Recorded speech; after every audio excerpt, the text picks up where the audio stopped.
নিয়েছে। দেখি দেখি দেখি।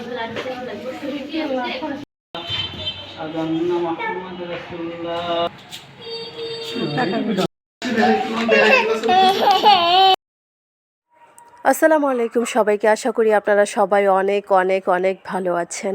আমার কিউট কিউট আপারা, কিউট কিউট ভাইয়ারা, দাদারা, দিদিরা, যারা যারা আছেন সবাইকে বলছি, কেউ আজকের ভিডিওটা স্কিপ করবেন না, কারণ আজকের ভিডিওটা খুবই গুরুত্বপূর্ণ হতে চলেছে।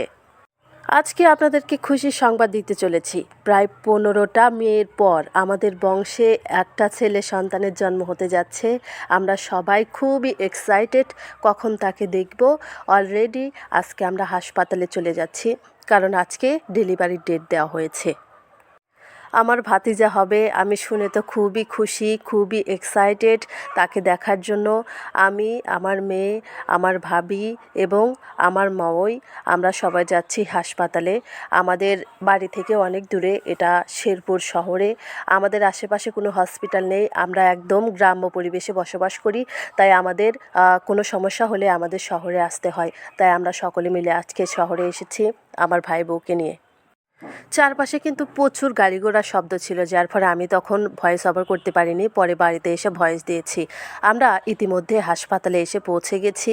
আমার মেয়ে আমার পাশে বসেছিল, আমার মা দাঁড়িয়েছিল এবং ডাক্তার আসছিল, তাই আমরা একটু ডাক্তারের জন্য ওয়েট করছিলাম। কারণ এখনই চেক আপের জন্য নেওয়া হবে, তারপর স্যালাইন দেওয়া হবে, তারপরে সিজারে নেওয়া হবে, কারণ নর্মাল ডেলিভারি হবে না। আসলে পেটে বাচ্চার ওজন বেশি হওয়ার কারণে নর্মাল ডেলিভারি হওয়া সম্ভব হলো না, তাই সিজারি নেওয়া হচ্ছে। সবাই তার জন্য দোয়া করবেন, মা ও শিশু যেন সুস্থ থাকে। কখনো কখনো আমার মনে হয় মানুষের জীবনে যতগুলো সম্পদ রয়েছে তার মধ্যে সবচাইতে মূল্যবান সম্পদ হচ্ছে তার সন্তান। কিন্তু 10 মাস 10 দিন পেটে ধরার পর যখন এই মা বৃদ্ধ হয়ে যায়, তখন সন্তান তাদের খোঁজ খবর নেয় না। বৃদ্ধ বয়সে মা বাবা যখন বিভিন্ন রোগ শোকে আক্রান্ত হয়ে গ্রামের ক্ষুদ্র কুঠুরি অথবা বৃদ্ধাশ্রমে থাকে, ঠিক তখনই ছেলে শহরে বড় বাড়িতে বিয়ে করে মা বাবার আর কোনো খোঁজ রাখে না, ফোনেও তাকে পাওয়া যায় না। আবার সে বাড়িতে গেলে ঘাড় ধাক্কা দিয়ে তাকে বের করে দেওয়া হয়। তখন বলা হয় আমার বাবা কালো, আমার মা কালো, আমার মা সুন্দর নয়। এরকম বিভিন্ন বাক্য বচনে ভরিয়ে তোলা হয় তাদের অপমানের দৃশ্য। আল্লাহ যেন কারোকে এই দৃশ্যের সম্মুখীন না করে। যেসব সন্তানেরা এরকম করে তাদেরকে একটাই কথা বলবো, আপনারাও কিন্তু একদিন বৃদ্ধ হবেন।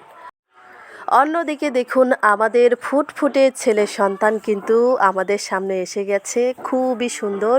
সবাই খুবই খুশি হয়েছিল, আমরা অনেকক্ষণ ধরেই বাইরে ওয়েট করছিলাম। আমাদের দেখে একটু মিটমিট করে তাকাতে চেষ্টা করছিল, তা সে তাকাতে পারছিল না, কারণ প্রচুর লাইট ছিল চারদিকে। দেখুন খুবই সুন্দর এবং মাথায় তার প্রচুর পরিমাণে চুল ছিল।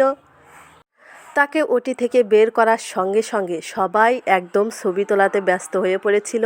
আমিও ছবি তুললাম। এইদিকে ভাইয়া তাকে কোলে নিয়ে আজান দিয়ে দিচ্ছে।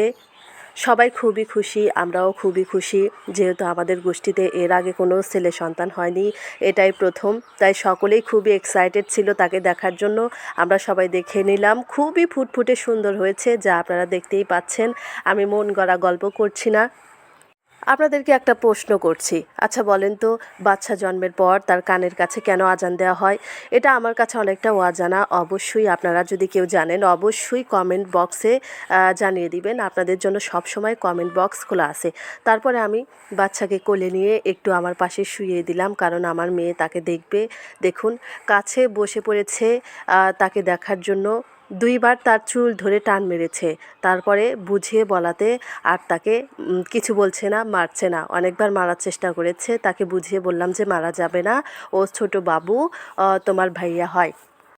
যে বললাম যে এটা তোমার ভাইয়া হয়, ঠিক তখন থেকে তাকে আদর করা শুরু করে দিয়েছে।